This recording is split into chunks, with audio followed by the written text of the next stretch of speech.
Hello, this is Brad Harvey with Harvey Investment Management, and today I want to talk to you about something that I get a little fired up about. I had a meeting this morning with some clients who had about half of their money invested in annuities inside of their IRA accounts.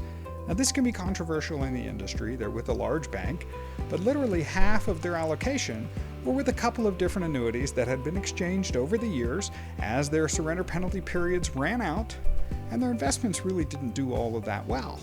So what did we do? We talked about this. Their first question for me, oddly enough, was, well, what is an annuity? So let's talk about that. What is an annuity?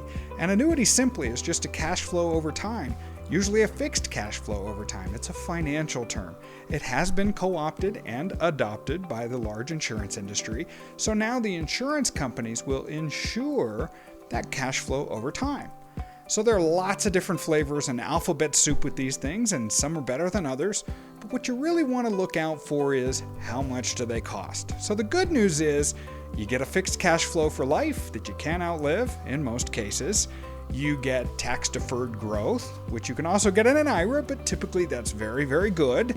The bad is these things can be among the very most expensive investment products in the industry. So know what you're buying. And believe it or not, now there is a new option that are RIA-eligible or Registered Investment Advisor eligible annuities. These are relatively new animals, but what they do is they strip out the commissions and a lot of the higher annual fees, and they don't have surrender penalty periods in general. What does that mean from a practical standpoint? Well, your typical annuity is going to have an 8 or 9 year surrender penalty period, and they pay the salesperson somewhere between 7 and 8 or even 10% up front to sell you that annuity. So if you put $100,000 in, the commission's going to be $7, $8, $9, $10,000. But that's not really where they get you. That money doesn't leave your contract that you see, but there'll be an 8-year surrender penalty period for which you have to hold that money in the annuity before you can take it out without a substantial penalty. Well, how does the insurance company get their money back that they just paid that sales person? Well, they charge you more per year. And in many cases, it's a lot more. They have mortality and expense charges, contract charges, insurance charges, and investment charges. So that same mutual fund that you may be buying outside of the annuity is available inside the annuity as a sub-account on variable annuities, but there is a markup on that the insurance company receives.